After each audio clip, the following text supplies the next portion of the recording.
5 मई 1980। जगह अमेरिका का new Jersey प्रांत। इलाके के एक नामी होटल हेस्ब्रुक हाइट्स क्वालिटी इन में होटल स्टाफ कमरों की सफाई कर रहे थे। इसी बीच होटल के दूसरे माले पर स्थित एक कमरे में उन्हें आपत्तिजनक हालत में बिस्तर से लिपटी एक लाश मिलती है। यह लाश लड़की की थी। मामले की इत्तला फौरन पुलिस को की जाती है।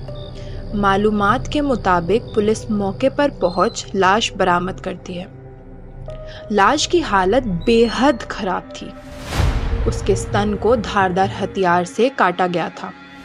सिर पर किसी भारी चीज से मारकर बेरहमी से कुचलने के निशान थे। उसके हाथों को उसकी पीठ के पीछे कसकर बांधा हुआ था और होठों को टेप से जकड़ा गया था। शरीर के दूसरे कई हिस्सों पर जगह जगह कटने और छिलने के गंभीर निशान भी मौजूद थे। लाश के ऐसे हालात हत्या की तरफ साफ इशारा कर रहे थे। जिसे मौत तो दी गई, लेकिन इससे पहले मजलूम को बुरी तरह यातना से होकर गुजरना पड़ा था। नमस्कार, आप सुन रहे हैं केसरी टॉक्स और मैं आपके साथ सुहानी हाजिर हो गई हूँ लेकर जुर्म की एक नई कहानी।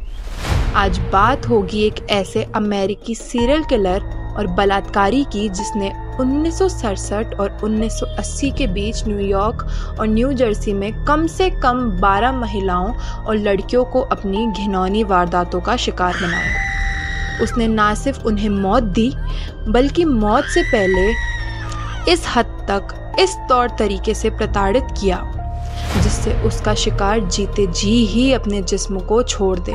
पुलिस की फाइलों में द टाइम स्क्वायर किलर के तौर पर दर्ज इस हत्यारे का नाम था रिचर्ड कॉटिनगम। होटल से बरामद लाश ने पुलिस महकमे में कोहराम मचा दिया। इलाके के बीचों बीच मौजूद इस होटल में ना सिर्फ एक औरत की लाश मिली थी, बल्कि उसे इसी होटल के कमरे में मौत देने से पहले वहशीपन का शिकार भी बनाया गया था। मौके मुआयने लाश के आसपास कुछ फिंगरप्रिंट के अलावा पुलिस के हाथ और कुछ नहीं लगा। आगे की तफ्तीश में लड़की की पहचान 19 साल की वेलेरी एन स्ट्रीट के तौर पर होती है। मेडिकल रिपोर्ट के मुताबिक लड़की की मौत दम घुटने से हुई थी। ये साफ था हत्यारा जो कोई भी था, उससे पहले लड़की को बुरी तरह से प्रताड़ित किया और फिर गला घोंटकर मौत की नींद सुला दिया। अब पुलिस के पास उस लावारिस लाश की पहचान और घटनास्थल से जुड़ी सारी जानकारियां थी, लेकिन अब भी हत्यारा गुमनाम था।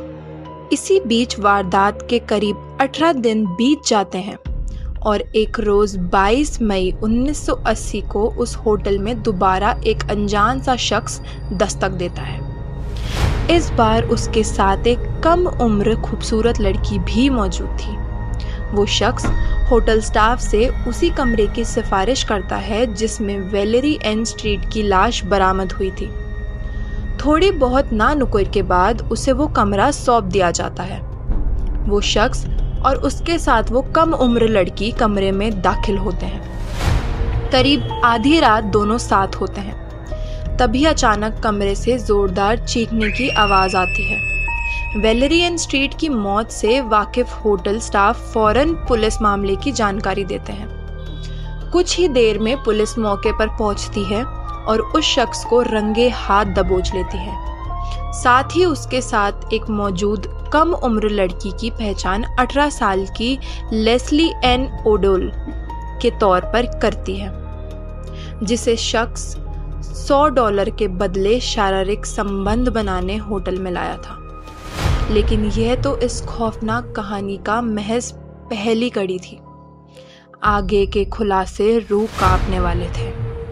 पुलिस पूछताछ में लड़की ने उस शख्स की एक एक हरकत तफसील से बयां की। लड़की ने बताया कि किस तरह से वो कमरे में दाखिल होने के बाद से ही वह उसे तरह तरह से प्रताड़ित कर रहा था। उसने उसके हाथ बांध दिए और उसके गले पर चाकू रगड़ने लगा। लहूलुहान हालत में दर्द से जब वो चीखी तो उसके स्तन पर काटने लगा। लड़की जब खुद को बचाने के लिए झटपटाई तो वो शख्स उसे एक वेश्या बताने लगा। और इसी कारण उसे इस तरह से दंडित करने की दलील देने लगा। पुलिस की गिरफ्त में आए इस दरिंदे का वहशीपन कहीं ना कहीं पुराने हत्या, अपहरण और बलात्कार के मामलों से मेल खा रहा था। पुलिस ने इसी के मद्देनज़र मामले की तफ्तीश शुरू की। पता चला कि गिरफ्त में आए इस शख्स का नाम रिचर्ड कॉटिनगम है, जो मूल रूप से न्यूयॉर्क का ही रहने वाला है। पुलिस पूछताछ में काफ़ी देर तक खुद को बेगुनाह होने की झूठी दलीलें देने के बाद उसने आखिरकार हत्या, बलात्कार सहित ऐसे कई घिनौने अपराधों की फहरिस्त पुलिस को दी, जिसमें उसने कबूला कि उसने साल 1967 से लेकर 1969 के बीच 5 महिलाओं की हत्या की वारदातों को अंजाम दिया था, जिसमें अधिकतर कम उम्र की लड़कियां थीं। इसके बाद उसने 1974 से लगाकर 1980 के बीच करीब 7 महिलाओं को मौत के घाट उतारा। इसमें 19 साल की वैलेरी एन स्ट्रीट का भी नाम शामिल था। तफ्तीश में वैलेरी एन स्ट्रीट के शव के पास से मिले फिंगरप्रिंट भी रिचर्ड कॉटिनगम के फिंगरप्रिंट से मैच हो गए।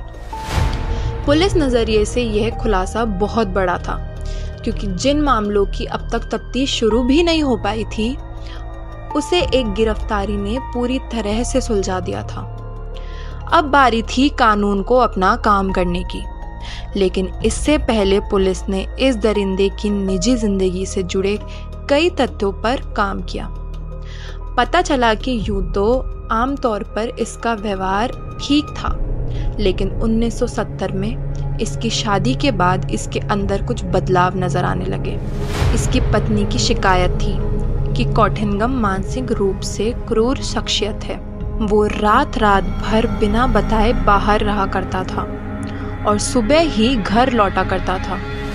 साथ ही उसके 3 बच्चे होने के बाद उसने अपनी पत्नी के साथ किसी भी तरह के शारीरिक संबंध बनाने से साफ इनकार कर लिया, जिससे परेशान उसकी पत्नी ने उसे तलाक देने का फैसला कर लिया था। पुलिस के हाथ उन जघन्य अपराधों को अंजाम देने वाला दरिंदा था। उसके खिलाफ सबूत और गवाह भी थे, जो उसे उसकी सही जगह पहुंचाने के लिए काफ़ी थे।